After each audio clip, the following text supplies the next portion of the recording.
तो देखो गतकाली आपंकर जो एएस ओपीएस एएस रेजल्ट आपंकर डिक्लेयर होची गतकाली माने 7 नवेम्बर आपन जो रेजल्ट आपंकर डिक्लेयर होची ताको कौन सी पिला सहजरे ग्रहण करि पारनंती कोन पे ग्रहण करनंती कारण जानछंती आपण माने कटअप केते हाई जाईची जहा कि यार यार डायरेक्ट कनेक्शन आपन कोउथरे आपन बुझी पारथुए जे कटअप एते हाई जिबार कारण कोन इवन आपनकर जानिथिबे जे भुवनेश्वर एमएलए एवं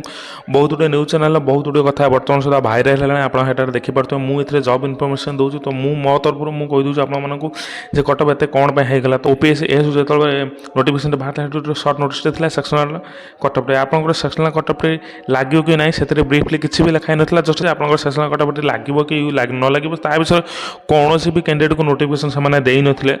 जदि कटअप एते हाई जाइथो तार मे भी गोटे कारण हो पारे से गोटे ऑब्जेक्शन आपको दे पारते एठरे आम सेक्शनल कटअप लगेचु जीएस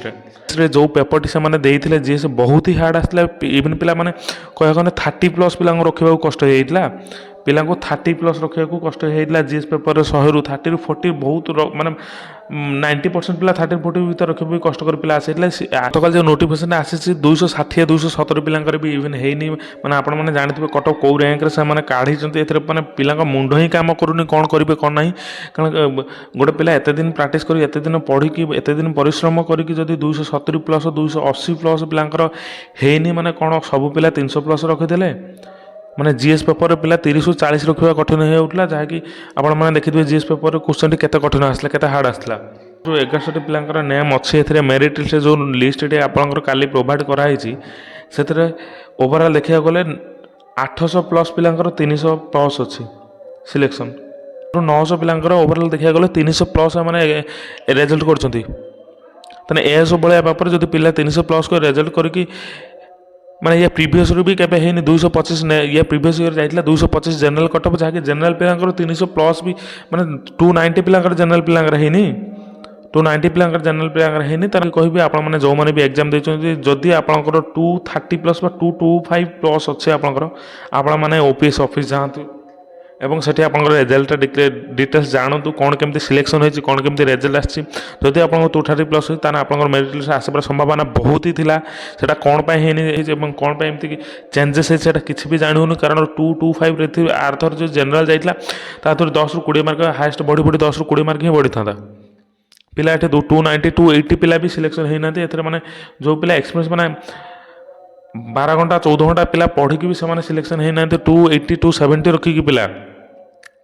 तो से जापारे यार लिंकटा कौन जाऊँच कौन पर जाऊँ तो आपजे भी भिडियो देखिपे न्यूज चैनल माध्यम आपने देखिपे से अनुसार लिगल लाइन्स से अनुसार आपने एक्शन नियंतु आपने स्ट्राइक करूँ जहाँ भी लिगल अनुसार आप कार्य आपने केस करूँ जहाँ भी लिगल अनुसार आपंकर संभव से अनुसार नियंतु आप कौन भायोलेंस करवा दरकार नहीं आमर कारण आपने समस्त एजुकेटेड और समस्त पढ़ुं जेकोसी भी गवर्नमेंट जॉब प्रिपेयर कर तो आपने कौन भायोलेंस होगा दरकार नहीं आपने लिगाली जेकोसी एक्शन हो पार आपने एक्शन नियंतु कारण ये 250+ पिलांकर जदि सिलेक्शन न होची ताने एई भला पिला आसिले कोठु जो जाके 300+ ओवरऑल रखिदेले से पिला आइले कोठु से पिलांकर डिटेल भी कढ़ा जाऊ आपण सिस्टम माने को पिला एवं कोठु एग्जाम देछन से विषय पे आपण माने डिमांड करि परंते ठीक अछि तो आपण माने डायरेक्ट मो मतरे आपण माने डायरेक्ट ओपीएस ऑफिस जांतु जेउ मानकर भी 230+ अछि ठीक अछि जो मानकर भी 230+ अछि आपण माने ओपीएस ऑफिस जांतु आपनकर डिटेल रिजल्ट काढंतु सेठी ताले जाई जना पड़िबो को पिलांकर सिलेक्शन होइछि को पिलांकर सिलेक्शन होइनि ये सेक्शनल कटअप कथा उठिनी ये पिला डिमांड कर निजर रेजल्ट कथा पिला डिमांड कर सेक्शनल कटअप किसी भी मतलब नहीं से टोटाल मेंशन ही करन सेक्शनल कटअप कथा मैंने डायरेक्ट कह गले मैंने कौन सी ब्रीफली ही मेंशन करन सेक्शनल कटअप कथा हठात से सेक्शनल कटअप कथा से किसी कही हेनी मैंने हठात कही पारते से आम सेक्शनल कटअप लगेचु तथापि सेक्शनल कटअप लगे भी एत मार्क जीवन आपंकर जीएस गोटे पिला 50 रखा बहुत कष्ट कर इवन पिला कौन माने टीचर मानकर भी माइंड काम कर कटअप एत कौन पड़ेगा माने ओपीएस रे जदि ओपीएस रे लेवल जदि कटअप आपंकर 300+ जीव 400 ରୁ 300+ जदि ओपीएस लेवल कटअप जीव तो आपने जानी पारथो ओडिशार स्थिति वर्तमान कौन एवं एग्जाम स्थिति वर्तमान कौन और गोटे जॉब पाइबार परिस्थिति वर्तमान आपण कौन हम तांते पिला छाड़ीदेवे पिला टोटाल ट्राए ही करेंगे एमती हेले जदि यही मात्रा पिला 300+ रेजल्ट कर रखिए गोटे पिला 12-14 घंटा पढ़ी जदि से निराश हे ताने तो से टोटाल क्वेश्चन अपेयर करवा छाड़देव एग्जाम अपेयर कर छाड़देव टोटाल एग्जाम ही दबनी से आउ तो यहाँ कौन से ठीक भी कथा नुह तो आपण मैंने जानी तेना ओडिशार अवस्थाटी कौन ओडिशार ओपीएस लेवल माने जहाँकि कहते माने ओडिशार टॉप लेवल एग्जाम जदि यही भाया परिस्थिति आपण मान द्वारा हो पार्छ ताने ओडिशा पुलिस हो ओपीआरबी थ्रो रे जेकोसी एग्जाम आप तो या आगु तो आप एग्जाम देइथिबो ओपीआरबी तार अवस्था तो छाड़ा आम जानते तार अवस्थाटी कौन ओपीएस लेवल एटा आशा कर जो पिलांकर भी रेजल्ट आसी 300+ से कौ मान आसी रेजल्ट कमेंट करूँ आप डिटेल रोल नंबर सहित